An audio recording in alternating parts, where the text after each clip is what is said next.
Alma nos hizo el favor de elaborar una semblanza del doctor Len Green, entonces en cortesía a ella, porque está muy buena, la voy a leer y luego voy a decir algunas palabras de mi ronco pecho. Doctor Leonard Green recibió su grado de licenciatura del City College de Nueva York y su doctorado de la Universidad Estatal de Nueva York en Stony Brook.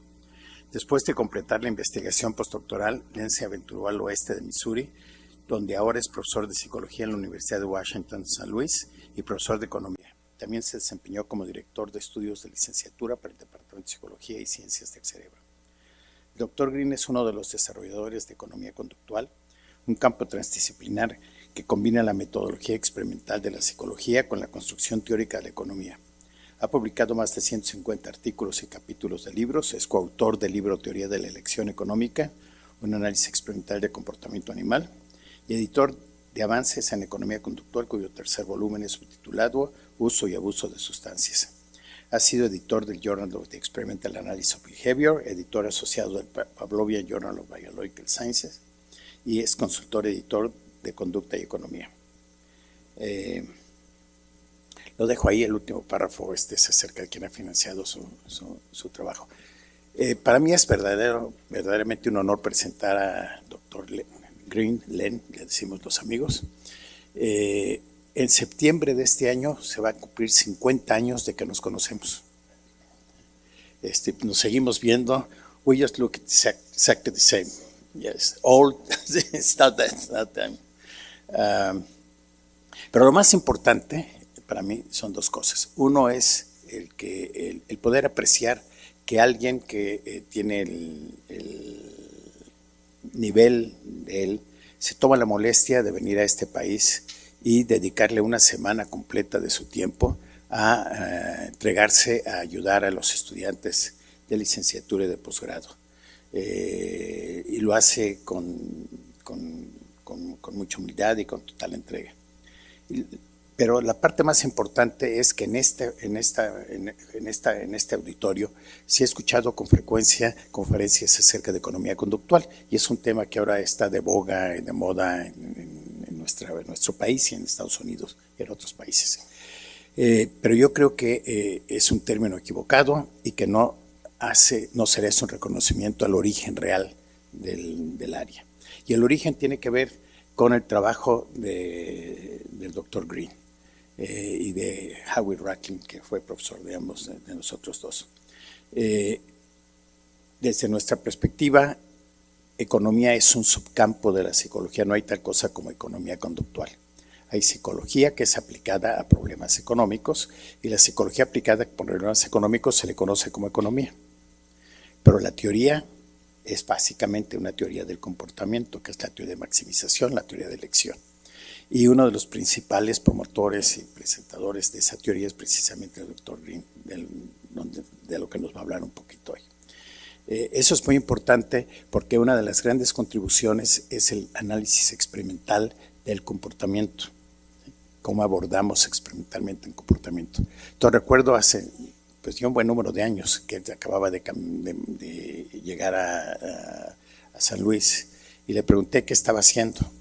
Me dijo, pues me estoy yendo a la Universidad de Texas, no me acuerdo a qué parte de Texas, a instalar un laboratorio de comportamiento animal en el Departamento de Economía de esa universidad, con dos de los economistas. Uno de ellos es uno de los economistas más famosos, todavía no gana el premio Nobel, pero si algún día hay un Nobel para Economía Experimental, seguramente lo va a ganar él. Bueno, el laboratorio, que era rarísimo, era un laboratorio que iba a ser echado a andar por él, y era un laboratorio con animales. Entonces, curiosamente, me parecía, en una época en la que en México, aquí en la UNAM, trabajar con animales era muy mal visto.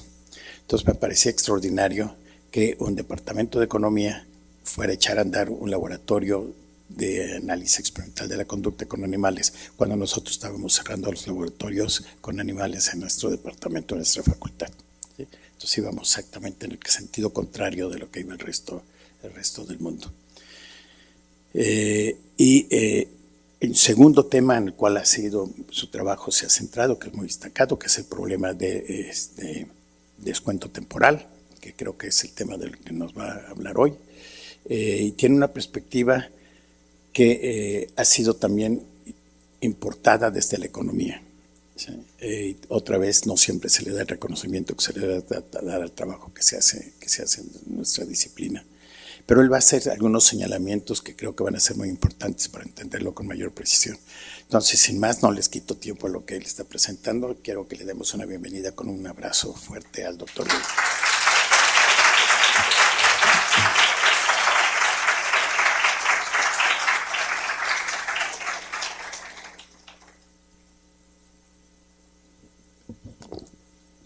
First, I have to apologize.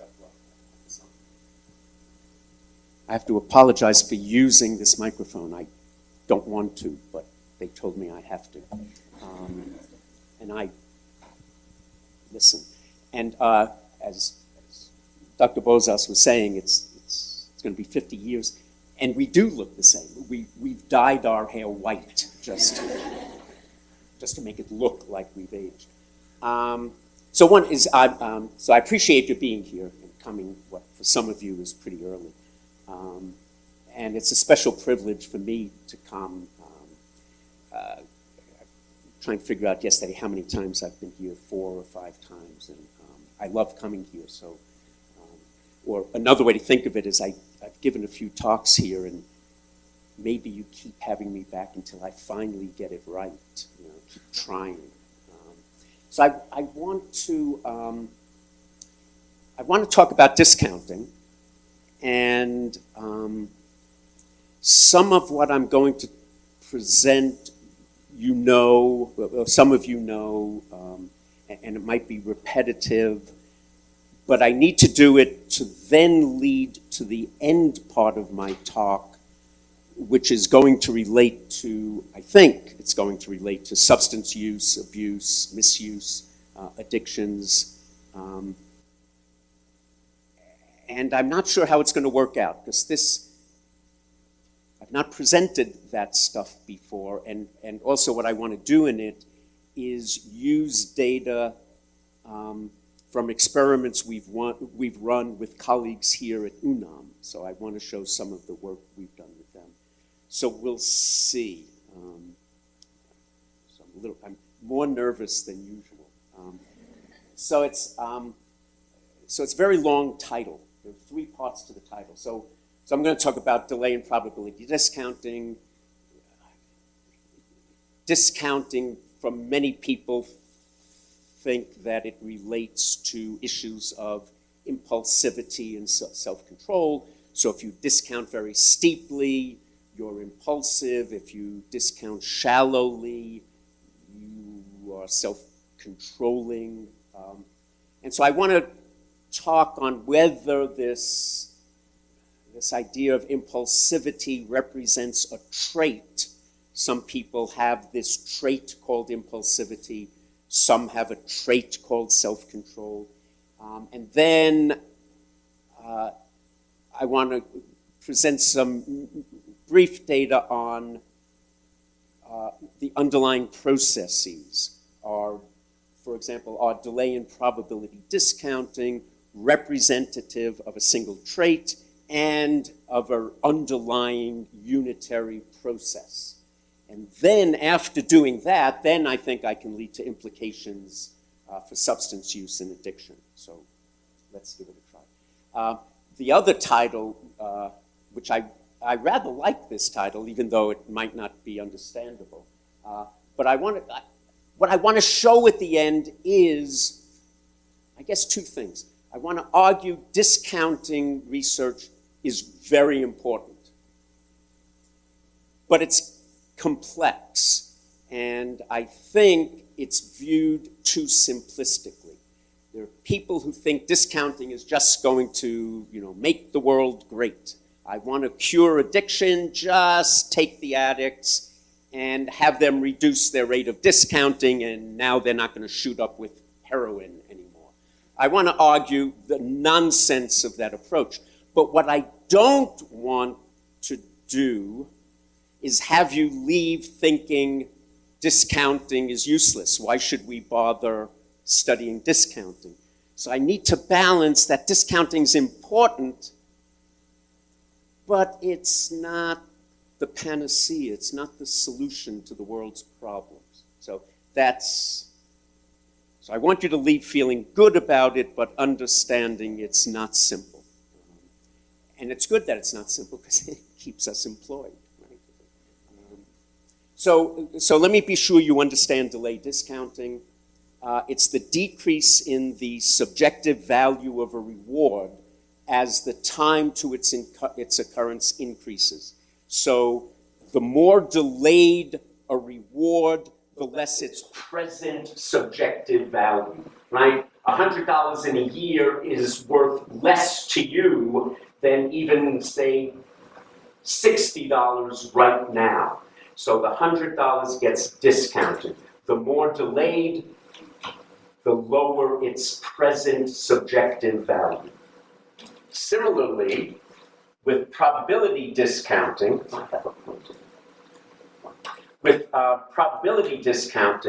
that's the decrease in subjective value as the likelihood of the occurrence of the outcome decreases.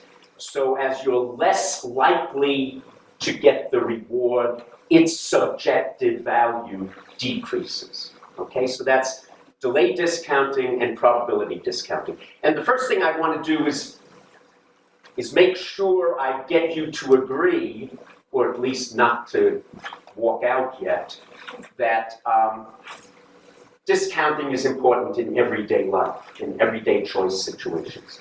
So many of the options over which we're choosing involve delayed outcomes, probabilistic outcomes, and as we've just defined, that when we make choices that involve delayed or probabilistic outcomes, the values, the subjective values of those outcomes decrease. So discounting might have important implications for things like addictions, self-control, impulsivity, health-related behaviors. Should I exercise? Should I not exercise? If I'm looking for what's good in the short run but bad in the long run, should I smoke cigarettes now?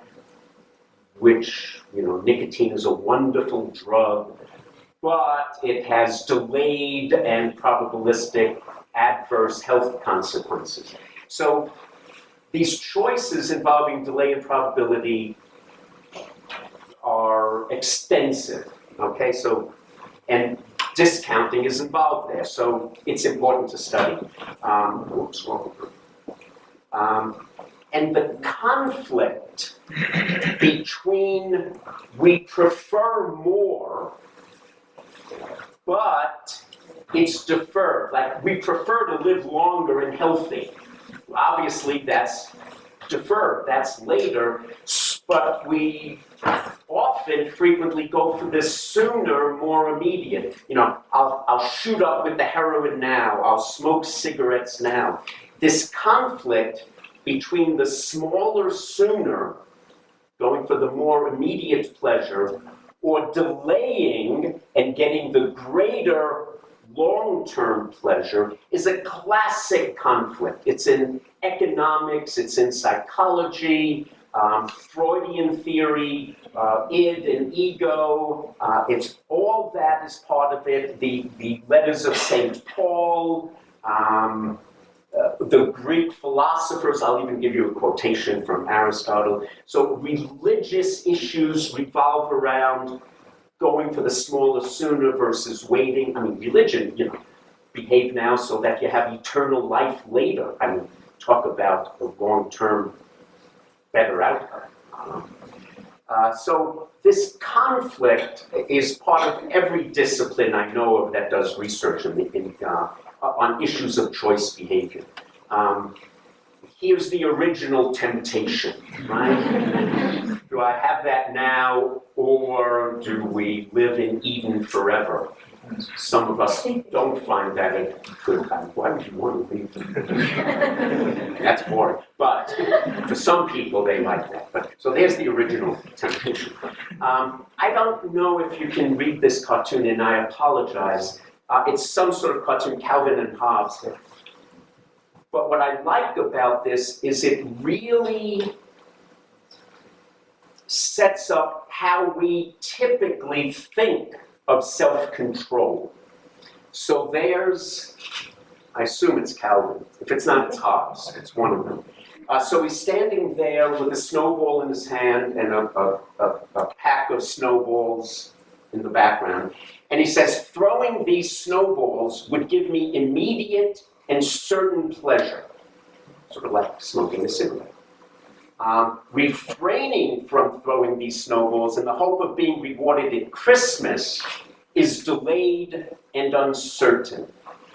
So we can go for that immediate pleasure, or he can defer gratification and maybe then get the better outcome at Christmas. And he ponders it and thinks about it, and notice he ends up saying, as usual, goodness hardly puts up a fight. Right? Notice what this is getting at, that engaging in the long term is the good thing. Going for the immediate pleasure is the bad thing, the impulsive thing. There's sort of if you like country western music, and there are those of us who think that's an oxymoron, but there's this country western singer, I gather, Brandy Clark, and she gets it also right about the immediate pleasures versus the long term, and says there are so many shades of gray, but this, what she's going to do, is black and white. He's some stranger's husband, I'm some stranger's wife. 10 floors up, he's waiting with champagne and candlelight. What'll keep me out of heaven will take me there tonight. So she's going for that immediate pleasure, foregoing the long-term delay. And here's from Aristotle, who wrote, presumably, I know I don't read Greek, the incontinent man, knowing that what he does is bad, does it as a result of passion, that immediate thing, that passion we do it. While the continent man, knowing that his appetites are bad, refuses on account of his rational principle to follow them. That if you engage in rational thought, you'll do the long-term right thing, whereas if you engage in the more passionate, immediate, you'll be impulsive and go for the wrong thing. Sort of a modern-day counterpart to that, I guess I might argue, is David Kahneman's thinking fast and slow. Right? This thinking fast, the passion, going for the immediate pleasure, the slow, prefrontal cortex, and we're able to engage in the more long-term beneficial behavior. I'm going to argue against all of these, by the way. What does Aristotle mean? And I'm going to argue against them because it brings up Descartes' mind-body dualism. That somehow, there's the mind, the rational, saying what you should do, but there's the body that wants the immediate, and it's, here's the exemplification of dualism. The mind-body problem. The body is saying, get up. The mind is saying, get up. You should do the right thing, but the body says, nah, I wouldn't. So let me show you sort of a setup. There are lots of ways of studying it. I'm going to present the way we've used because it works well, but there are other techniques. So we're going to say, if I were to say to you, look, which would you prefer? Give you $100, I'll give you $200. Yeah, in most cases, not every case, but because there could be other reasons, but overwhelmingly, you would choose the $200 over the $100. And if you were to do that, no one here is going to say, how incredible, that person has such amazing self-control. Right? It wouldn't even enter into your thinking, because all you say is typically more of a good thing is preferred to less of that good thing. Right? It's just simple choice. More is preferred to less, typically. Well, so too, so we'll choose the 200, no big deal. Well, what if I now were to say you could have $100, you can have it either now or I promise you I'll be back next year and I'll give you the 100. And I promise, I mean, absolutely, there's no doubt. Or I'll leave it here so you can pick it up in a year. And if I would ask you which one would you choose, I mean, obviously you would choose overwhelmingly, not everything, but overwhelmingly you would choose the $100 now. And no one's going to say, oh my gosh, I can't believe how impulsive you are. You're going for the smaller reward instead of waiting. Well, no. Typically, sooner will be preferred to later. Again, not always, but typically. So you'll prefer the $100 now rather than wait a year to get the 100. Okay? Simple choice. But now we do the following. Now we say, okay, you can have $100 now, or you can have $200 in 1 year. And the question is, what are you going to do now? Notice what happens.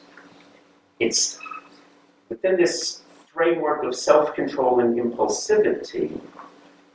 If you choose the $100 now, you may be considered impulsive because you're taking less.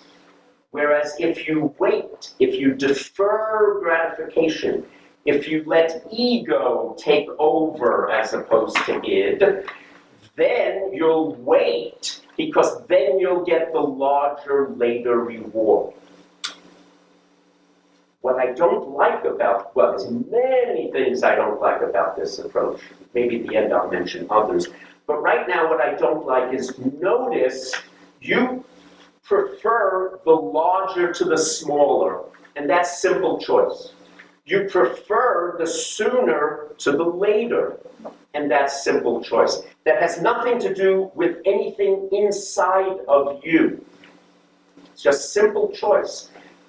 But notice when we now put the less preferred smaller with the more preferred sooner, and we put the more preferred larger with the less preferred later, now all of a sudden this choice is moved from out there to something inside of you.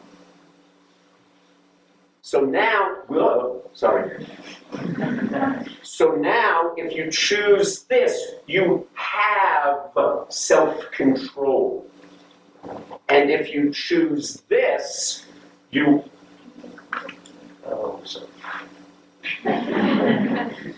She wants me to get closer to the microphone. Now, so I'm sorry, so I'm going to go.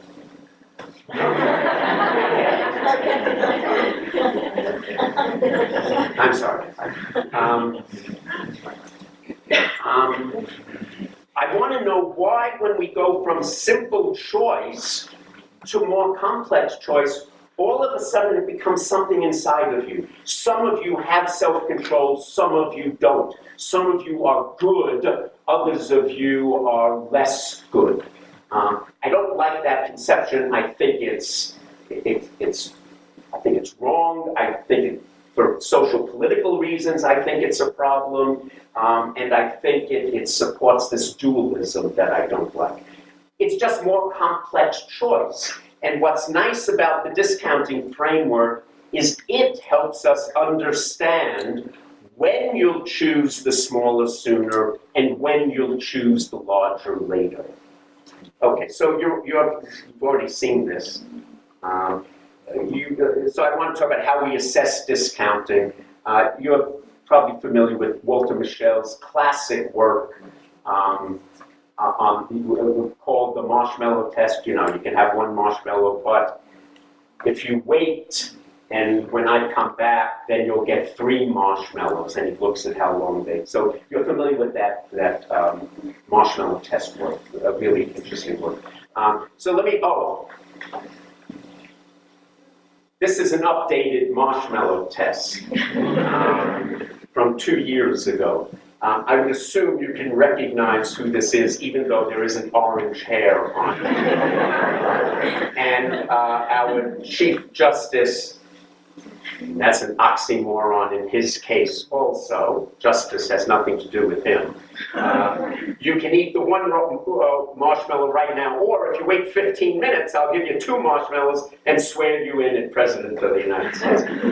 Unfortunately, he, I guess, waited the 15 minutes.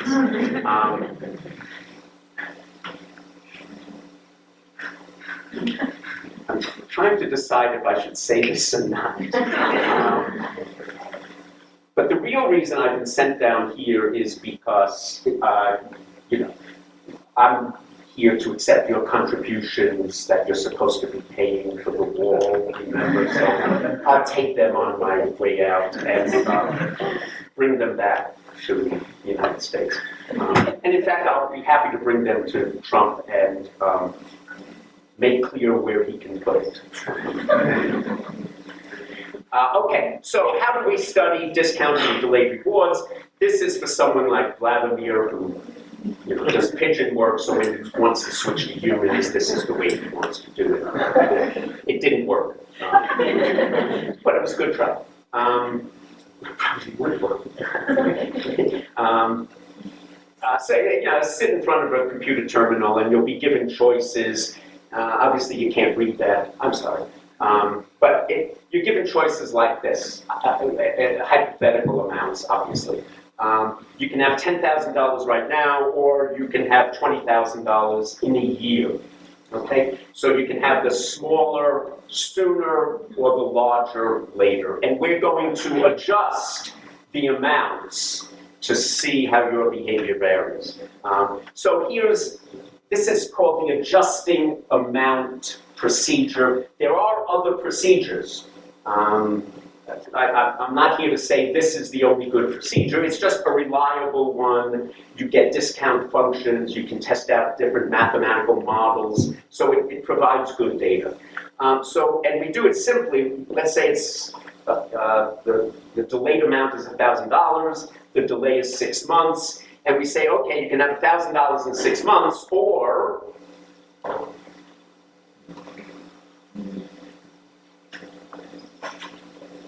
is that on? Is it on? It is. Oh, that's good. So has anyone heard anything I've said yet? You're so polite, it's like I haven't heard a word. So you can have $1,000 in 6 months, or we'll give you half of it right now, so $500 right now. And whichever you want to choose, let's say, let's say you say, well, I'll wait the 6 months for the 1,000. Well, then what we do is we make the smaller immediate more attractive. You're not willing to take the 500 now, you're willing to wait to get more. So then we say, okay, we'll change it by half the distance. What about $750 right now rather than 1,000 in 6 months? And now let's say you say, all right, yeah, it's worth giving up $250 so I can get it 6 months sooner. Well, then we say, okay, well, you're willing to take $750 now, but not $500. Well, what about half that distance, $625? And so we keep titrating the immediate amount until you basically say, yeah, there's no difference between them. They're subjectively equivalent.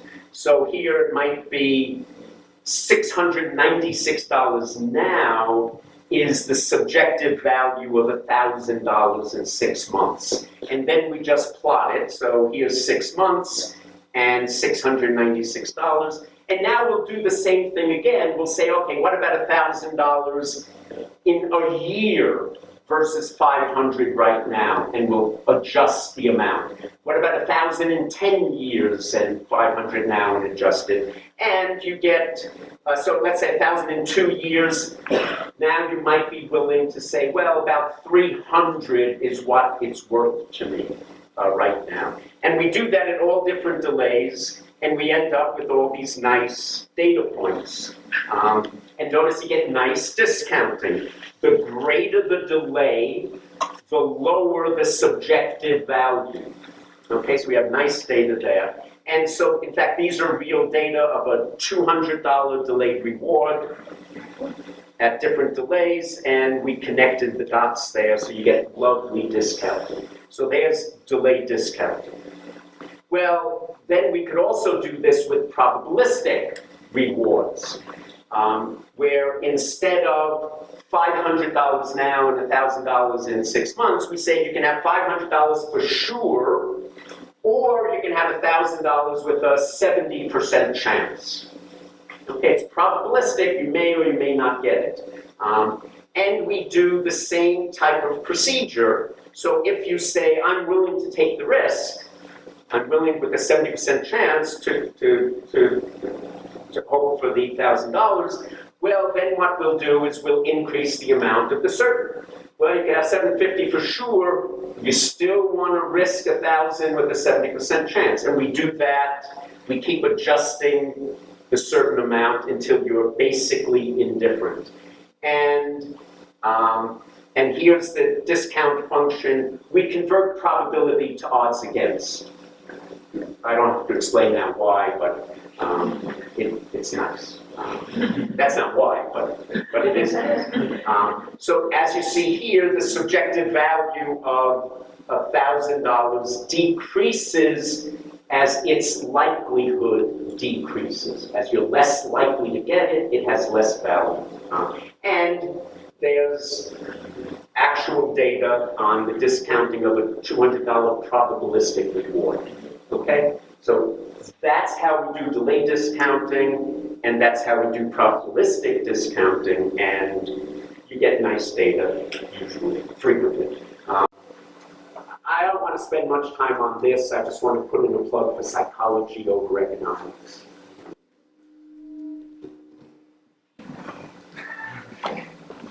On the left is the exponential model. That's sort of a standard normative economic model. On the right is the simple hyperbola model that George Ainsley pushed, Jim Mazur's equation.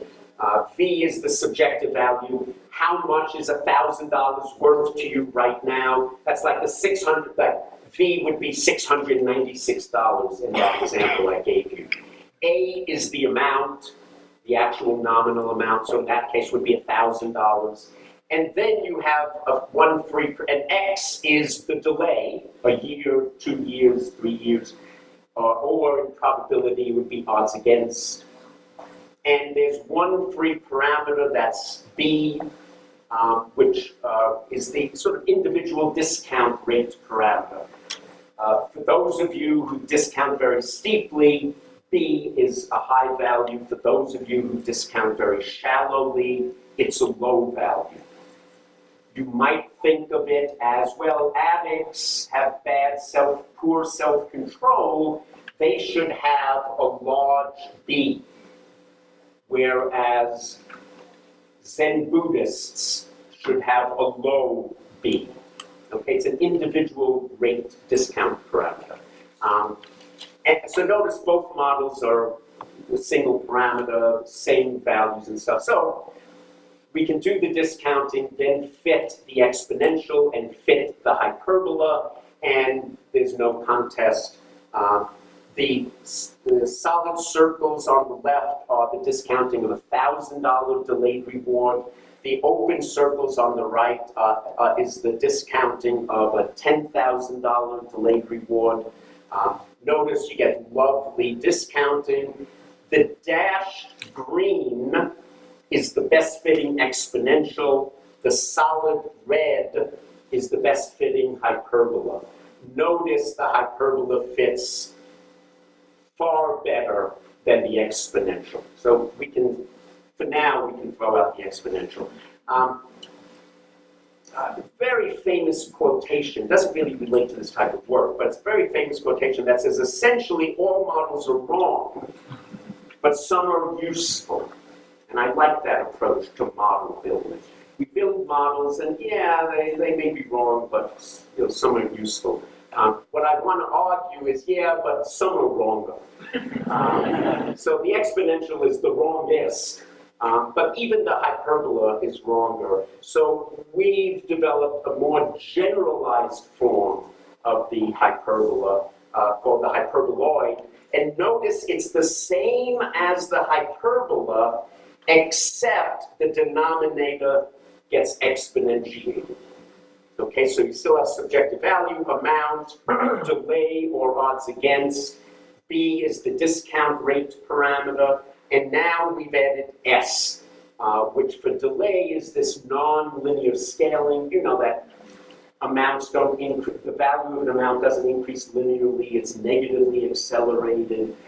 Time, in future time, is as a negative accelerated growth function. So it's not linear, it's non-linear scaling, or it's a weighting factor. So we just exponentiate the denominator, and of course it fits better, but it's more than just fitting better. This is the $10,000 data I showed you before. This dashed bluish line is the best fitting exponential, which you already know is terrible. Here's the hyperbola, that sort of dashed dot green. Notice it does a far better fit, but it systematically misses the points. It over-predicts at brief delays and it under-predicts at long delays. Notice the hyperboloid, it does a really nice job. So we're going to stick with that for now.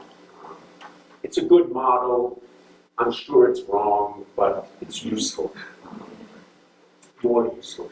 This are the data I showed you before on the discounting of $200. On the left is the delay discounting, on the right is the probability discounting, and the dashed curve is the best fitting hyperboloid. And notice it does a really nice job. Just to show you it works with other things, this is the original study we ever did on this, where we used young children, they were 12-year-olds, young adults, they were college students, and older adults, on average, they were 68 years of age. And notice the groups show reliable systematic differences. As you might suspect, young kids discount more steeply. They have less self-control.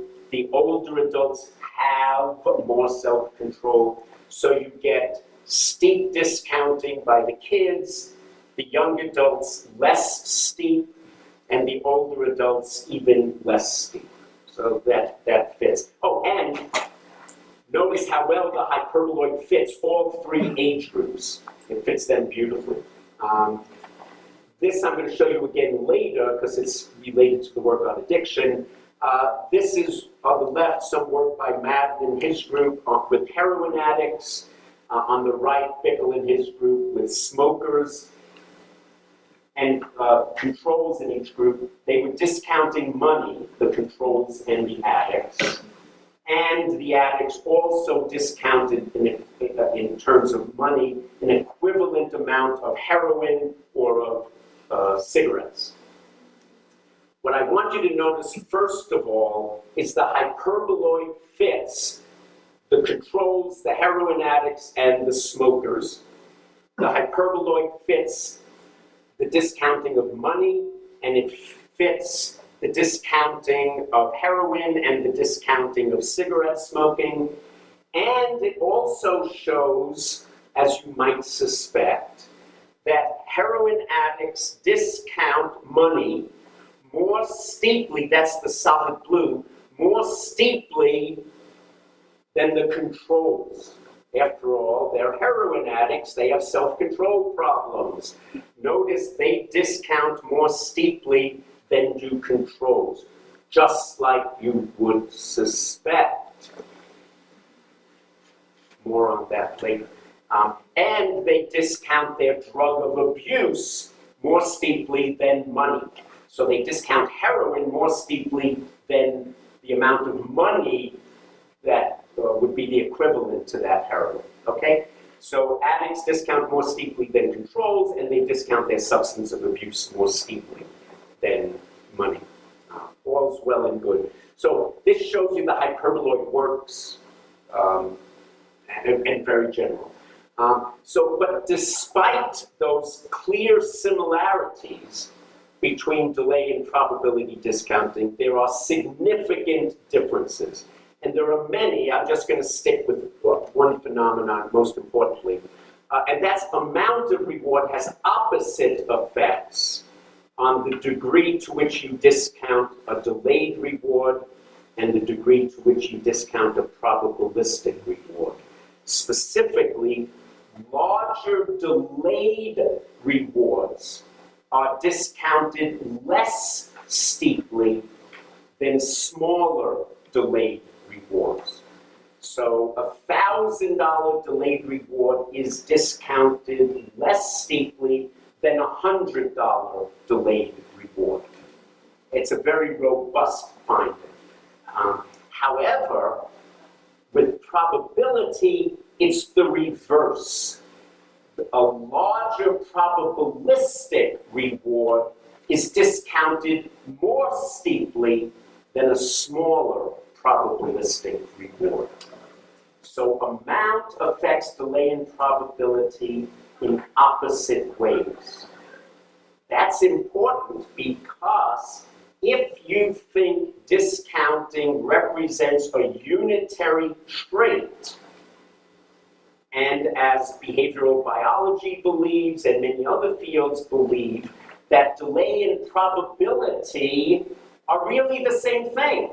You can convert delay to probability, you can convert probability to delay. Well, this says that's clearly wrong.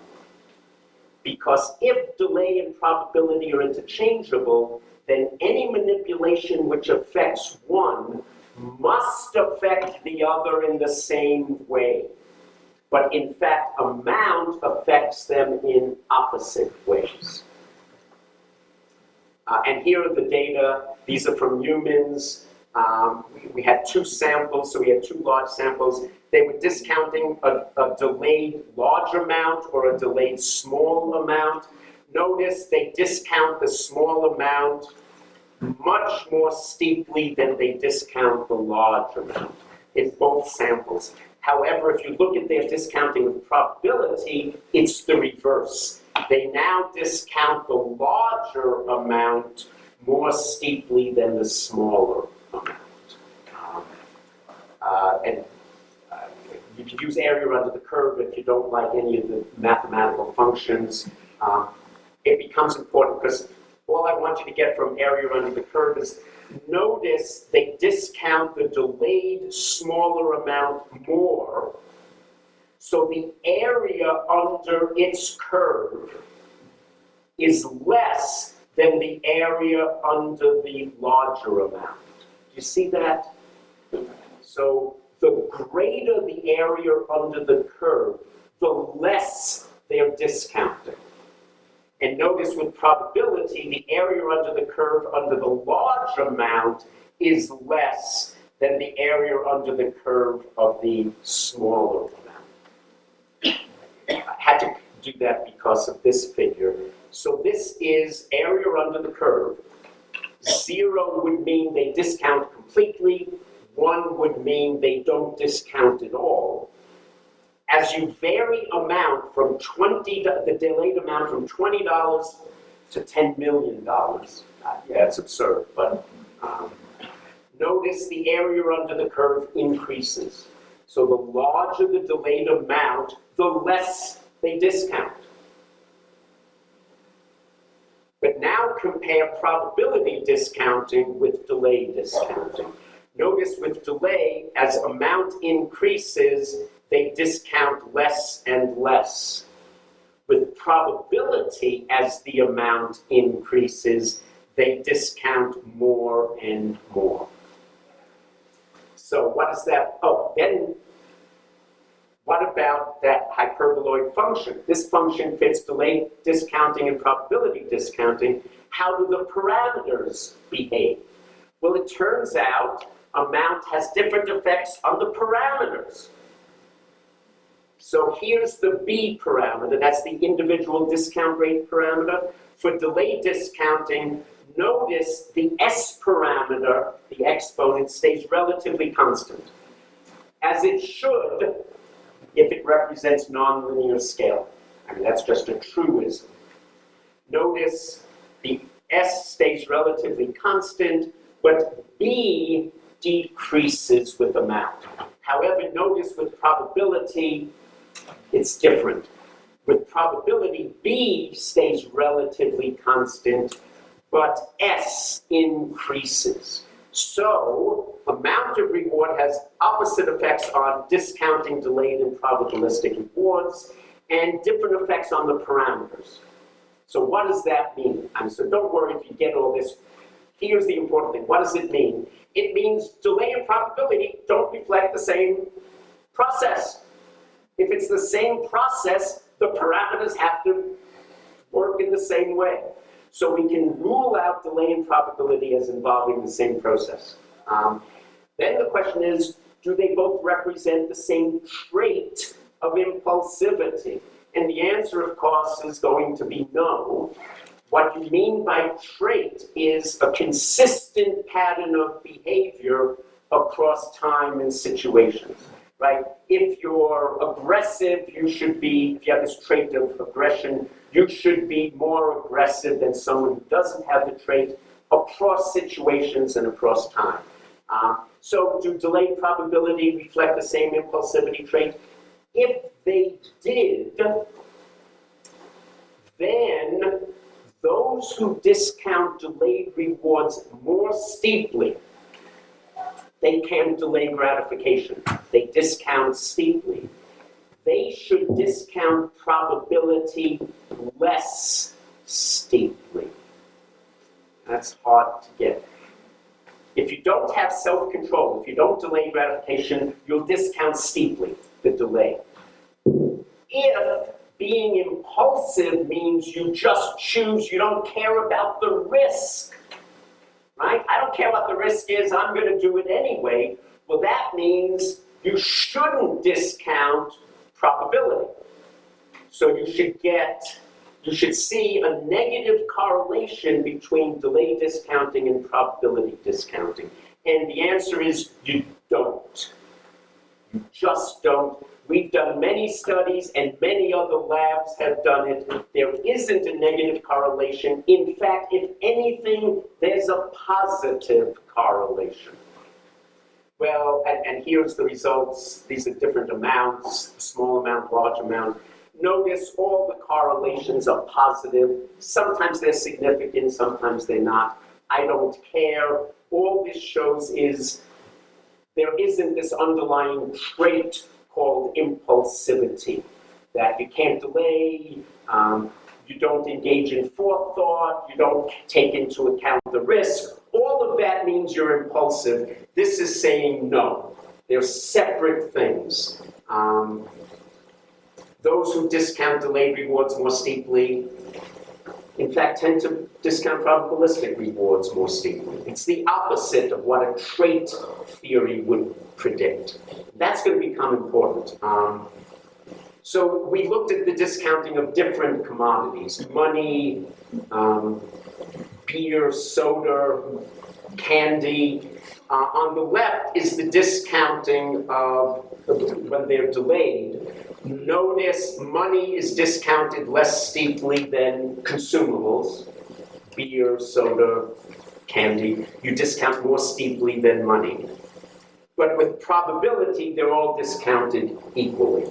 Okay? So again, it can't be the same trait and it can't be the same process because the different commodities are discounted differently when it's delayed or probabilistic. And then we did a factor analysis on the discounting of the delayed and the probabilistic different commodities. And what we got were two factors. There was one factor that loaded on all the delayed commodities, and a separate factor that loaded on all the probabilistic commodities. So this is suggesting or consistent with the view that delay and probability are different because they load on separate factors. So here's some interim conclusions, and then we'll get to implications. Same mathematical function describes both delay and probability discounting, so that's lovely. But impatience and risk-taking appear to be at least two different traits. There's one trait for delay, one trait for probability, and different processes underlie them.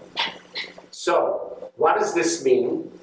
What does it not mean? And what are implications for our understanding of substance abuse and addictions? Okay. I think this is important. Here's, on the y-axis, we do degree of probability discounting. And at the bottom is their extreme risk takers. They don't discount. And up, they're risk averse. They don't want to take a risk whatsoever.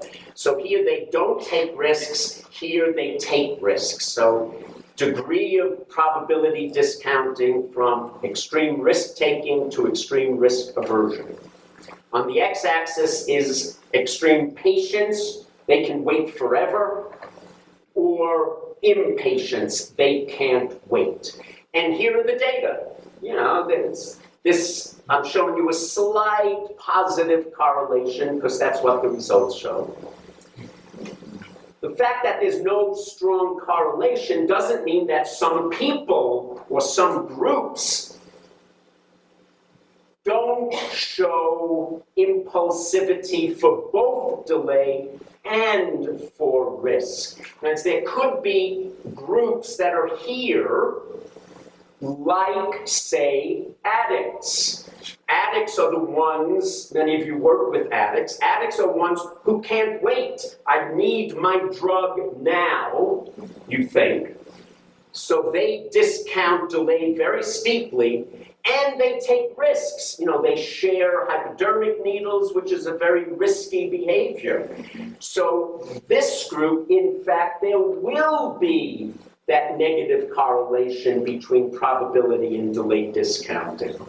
But there could be another group, like here, who can't wait, but they don't take risks. And in fact, we have evidence that binge eating disordered obese women fall into this category. They want it now, but they want it for sure. I don't want to take a risk, but I want it now. So the fact that there's really minimal correlation between delay and probability doesn't mean that there aren't important group differences. And so for treatment purposes, it might suggest that how you treat this group will be different from this group. Don't just assume they have impulsivity problems. This group might have impatience problems and risk-taking problems. This group only has impatience problems. And so that might inform your treatment. Okay, so let's get to these implications. And that's why I like this title, On the Complexity of Discounting Choice, Situations, and People. I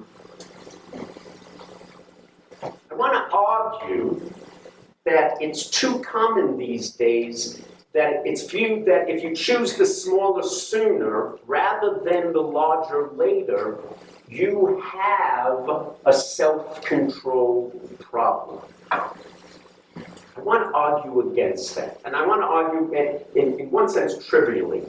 Choice of the smaller sooner is not always an indication of a problem. If you're familiar with the small bird in winter problem, so here's this bird that if it doesn't get food before the night comes, it dies.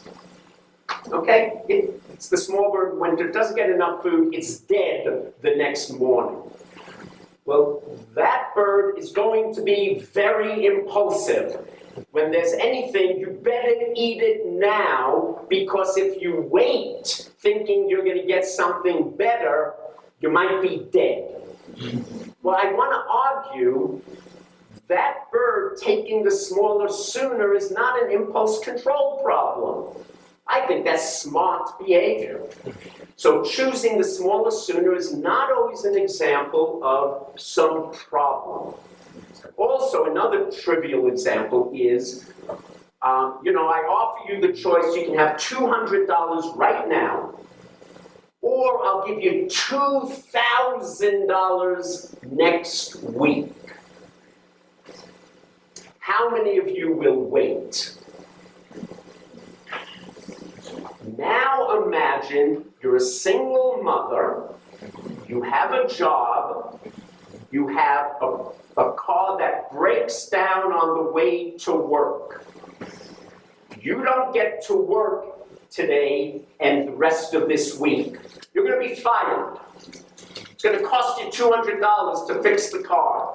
And now I say, you want $200 right now, or wait 2 weeks, I'll give you $1,000. She's going to take the $200. Is that because she lacks self-control? Is that because she's impulsive? No. It's the right thing to do. Under situations of scarcity, you go for the smaller sooner.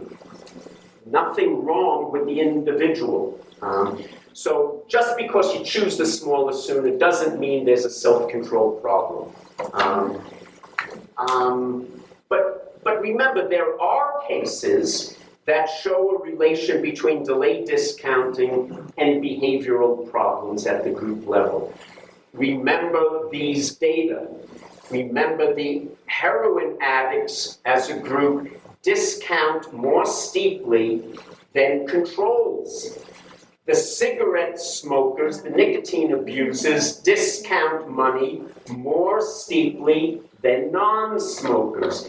There are group differences that are important. That's why we want to engage in treatment.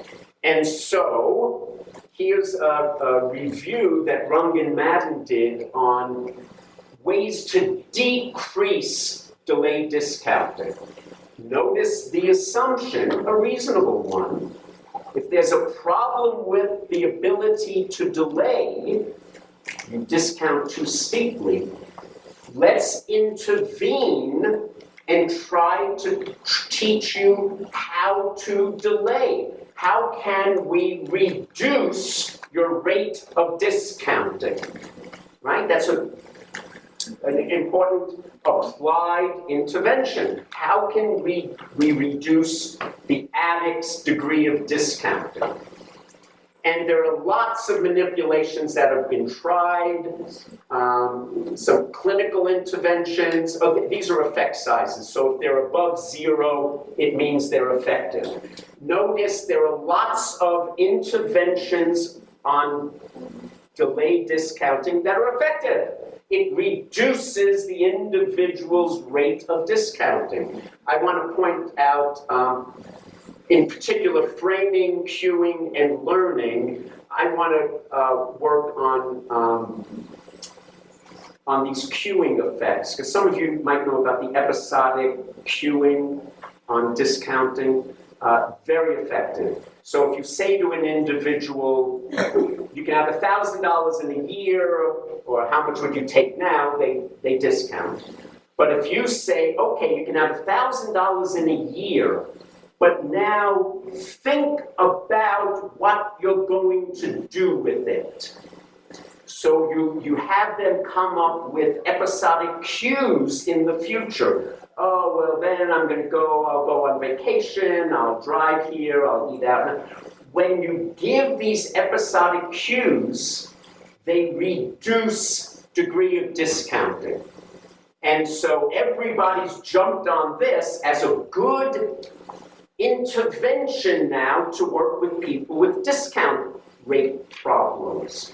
Let's teach them how to use episodic cues so that they're less likely to go for the smaller sooner. Instead of taking your drug right now, think about what you can do later by keeping your job, by going on vacation, by dealing with your children, right?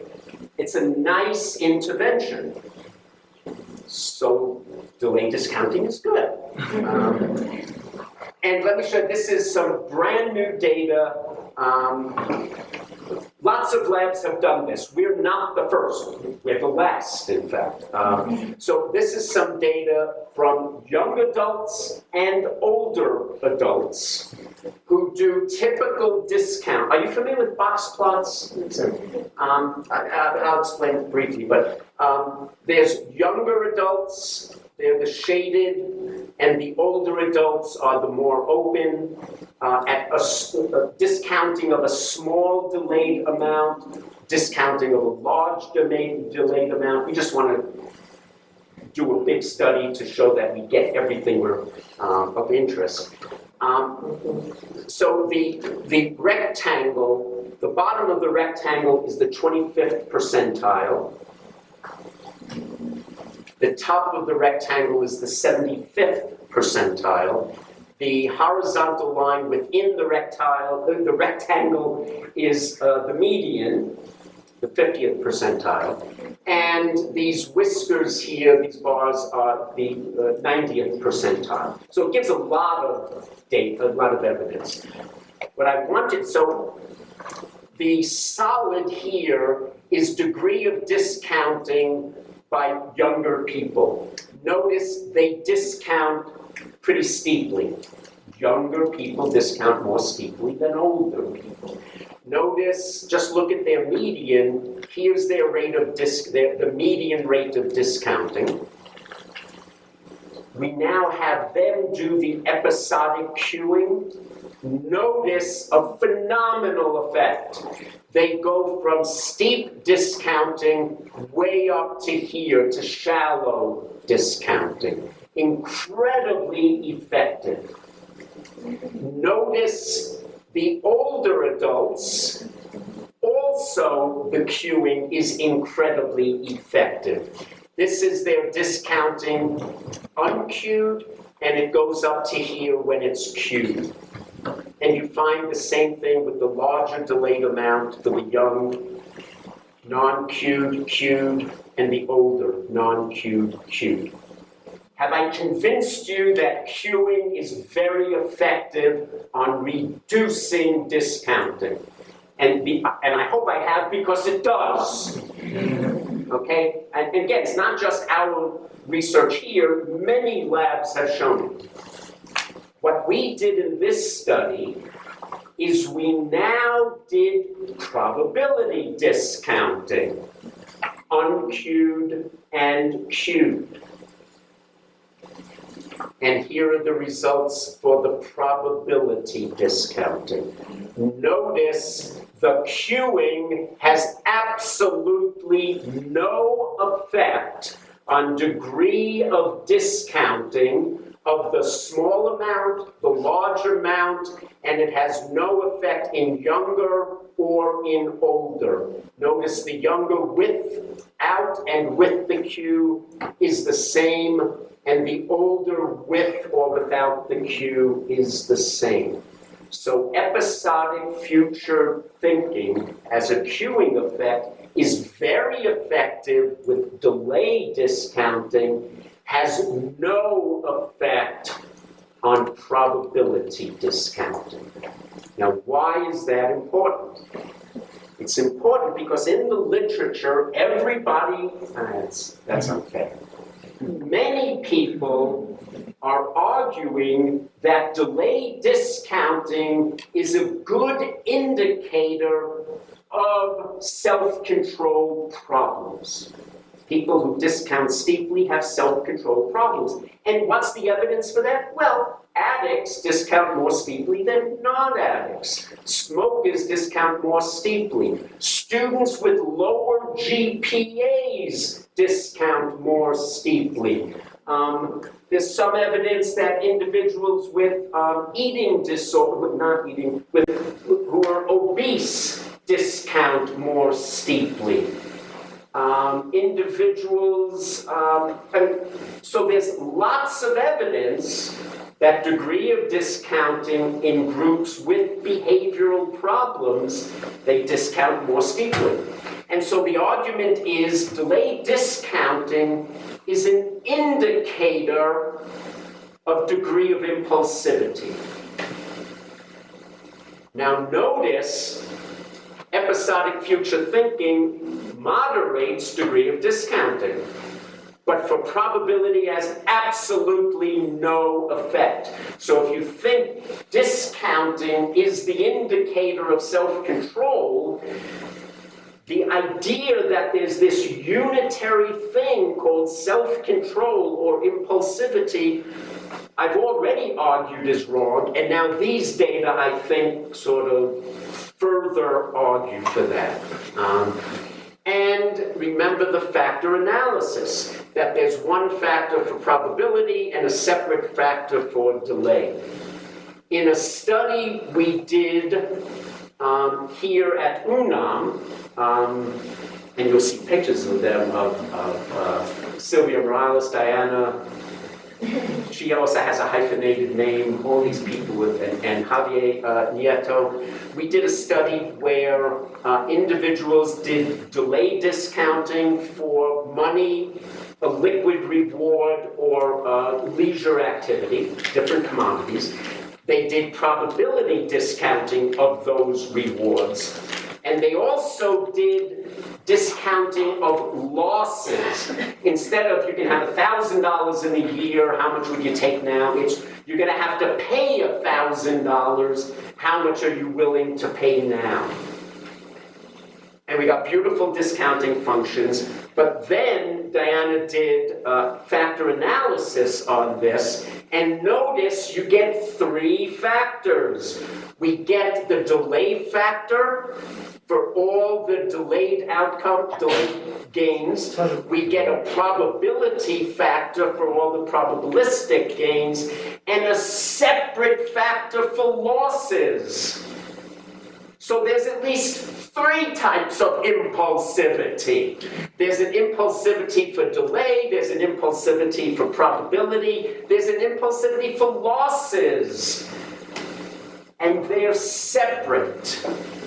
So you can't think of impulsivity as this unitary trait, and notice the important implications.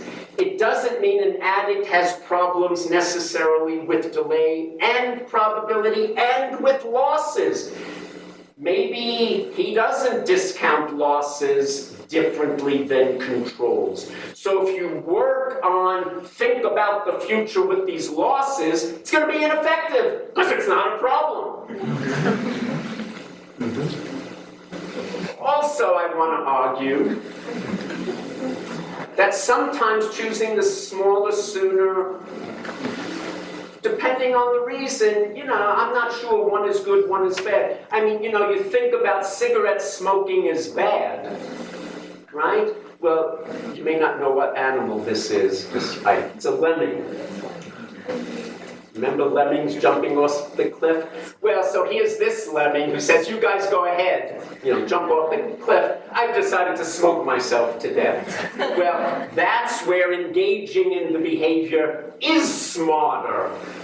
Smoking is better than the alternative. Okay, also, the argument is with addicts, they have a self-control problem because they want their drug, right? I mean, what's the problem with addiction, we're told, is we need our drug. I need my fix. I gotta have it now. I'm not thinking about the future. Because if I'm thinking about the future, I wouldn't shoot up with heroin. And here's some data. These are monkey data. So research we did with Bill Wolverton, Kevin Freeman, Sally Huskinson down in Alabama or Mississippi. I don't know the difference between the 2 states. However, I'd be glad for you to take both states. You get both states and Donald Trump for nothing. Happy to give it to you. They're in, I think, Mississippi. this is a case where we looked at, so these are monkeys choosing between smaller sooner and larger later, delay discounting. This is where they can have less food right now or more food later. So like with humans, we do, you can have a certain amount of money later, how much would you take now? Well, here, the monkeys, you can get more food later, or you can get less food now. And as the more food later gets more and more delayed, they choose the sooner, right? So here's the discounting of delayed food. Is that clear? This, with the monkeys, is where they can get the delayed food, or they can get cocaine now. And as you would suspect, notice they discount very steeply, right? So they discount food, but when the immediate is cocaine, they really discount food. Exactly what you would expect, right? The problem with addicts is they're choosing their drug rather than the delayed, presumably better outcome. Convinced? But now we did the following. Now we reversed things. We said instead of your cocaine now versus better life later, meaning food, we now said, okay, you can get cocaine later, or you can have food right now. Very shallow discounting. Now remember, these are addicts. Notice if you look at their discounting, well, the next slide compares them. This is their discounting of food when food is the immediate alternative. This is the discounting of food when cocaine is the immediate alternative. And notice they go for their drug. They're addicts. Notice, however, when the drug is delayed, they have really great self-control. So if you want to use choice of the delayed larger as an indicator of self-control, you would have to say these monkeys, these addicts, have self-control. That's a reason why I don't like the term self-control and impulsivity. Also, if you think about addicts, this is a quotation from a sort of very famous American writer during the Beat Generation, William S. Burroughs, who was a heroin addict. He wrote Naked Lunch. I wouldn't necessarily suggest it for older adults here, but for students, read Naked Lunch, it's great. It's phenomenal. But before Naked Lunch, he wrote a book called Junkie Confessions of an Unredeemed Drug Addict. Remember, he is a heroin addict. But he wrote under a pseudonym. But there's one line in that novel where he says, a junkie spends half his life waiting. If you think about a junkie, they're not always going for the immediate. They have to plan out their day. Where am I going to go? Where's my supplier? How am I going to get it? That's incredibly good for thoughtfulness. But remember, they're an addict. And now, this is Deanna's work on those cocaine-dependent individuals. This is the discounting of the cocaine dependence. This is the discounting of controls. This is a smaller delayed amount, a larger delayed amount. Let's just look at the larger delayed amount. Notice, as you would suspect, the cocaine-dependent people, this is the median, the cocaine-dependent people discount significantly more steeply than controls. As you would suspect, as lots of labs have shown, cocaine-dependent heroin addicts discount as a group more steeply than controls. That's their problem. However, notice something. Notice this is the 75th percentile of the cocaine dependent. That means 25% of the cocaine dependent individuals are discounting less steeply than the controls.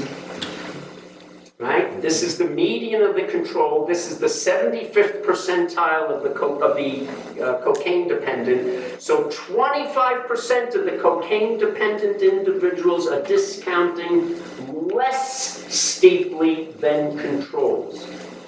Similarly, 25% of the controls are discounting more steeply than the median cocaine-dependent individual.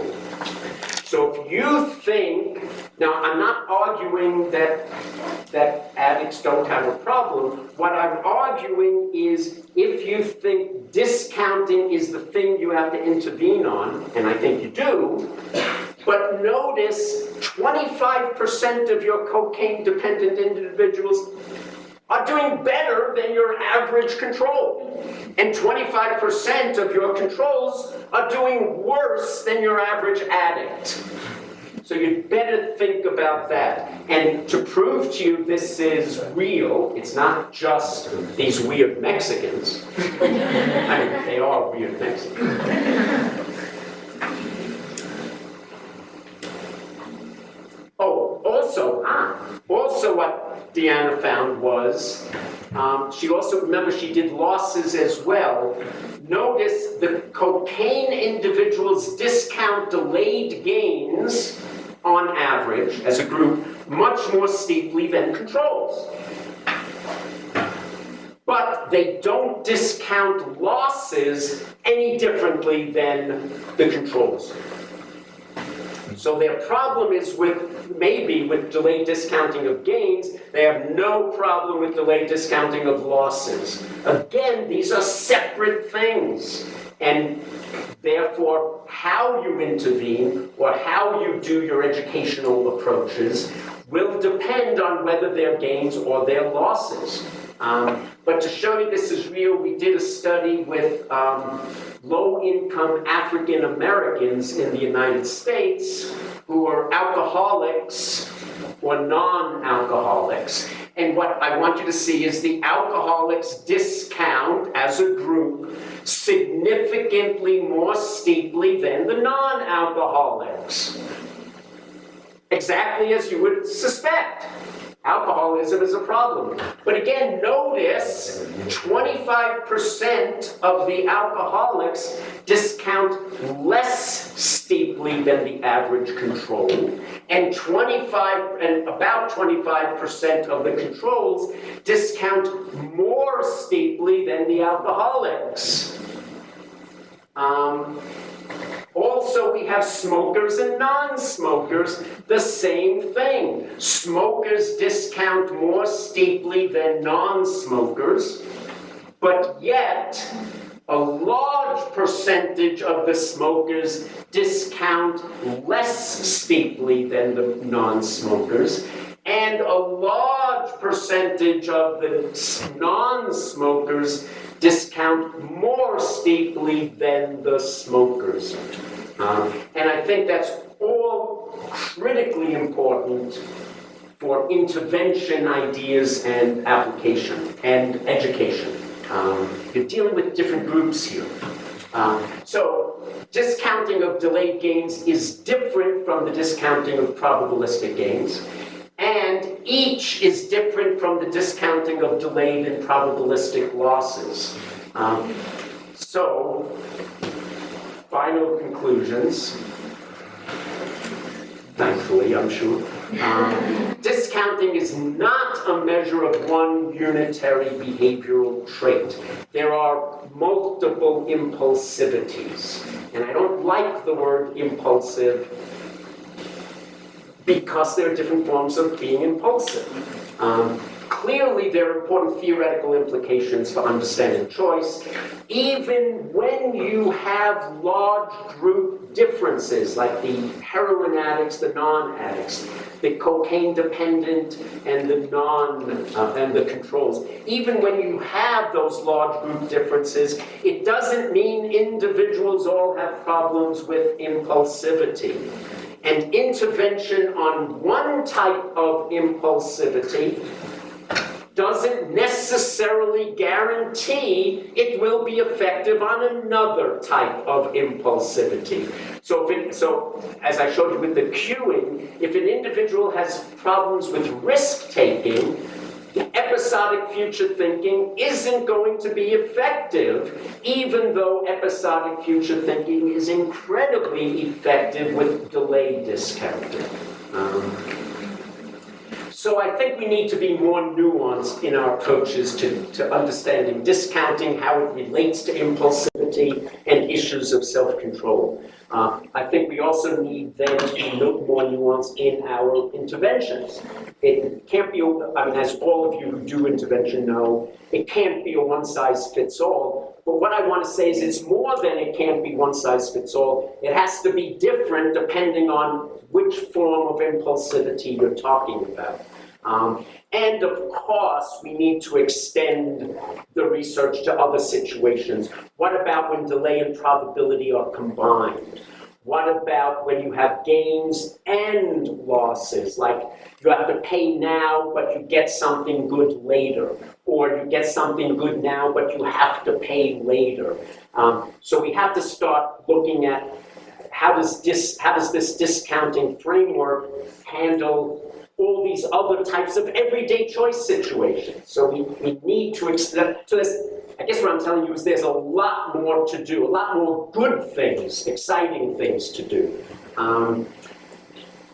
And so you know this is finally coming to the end, because I just want to, and it was something that Arturo Bozas mentioned the other day. We were talking about why do research. There are different reasons to do research. So I found this quotation from Richard Feynman, the physicist. So I want to leave you with another reason why you might want to do research. And what he said was, science is a lot like sex. Sometimes something useful comes of it. But that's not the reason we're really doing it. I think he had the right idea.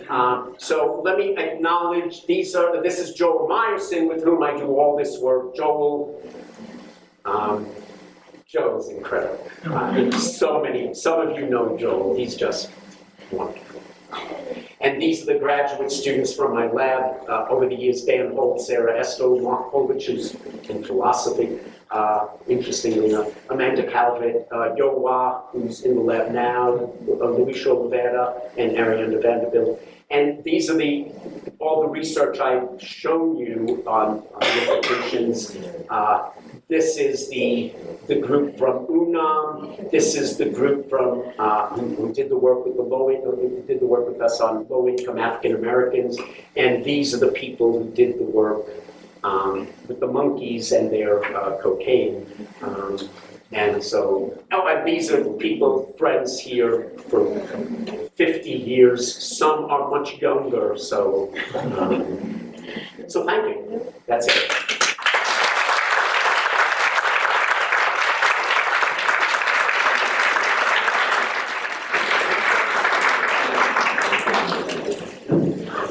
I don't want to keep you, so feel free to leave if you have.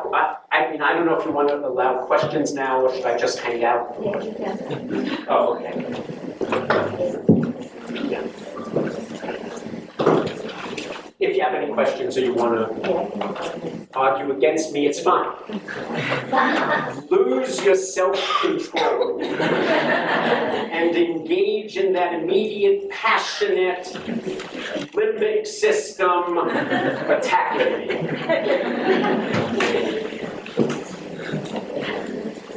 Oh, I always hate this, but you need someone to start. Or I can take it one of two ways. One is you have absolutely no interest, or three ways. Two, you just want to get the hell out of here, so don't ask a question. Or 3 is it made no sense whatsoever, so you can't ask a question.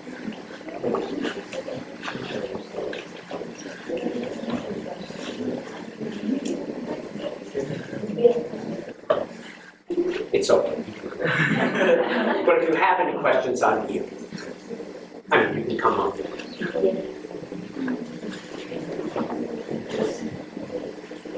Solo quiero agradecerle al doctor. Quiero agradecerle a ustedes. Yo sé que les da miedo preguntar, pero como él bien dice, pueden acercarse a él y pues, perder su autocontrol y principalmente preguntar lo que. Thank you so much for being with us. Oh, my pleasure. Thank you very much. Thank you for having me. I really love coming. It's great. Oh, that's wonderful. Oh, I love it. Una próxima.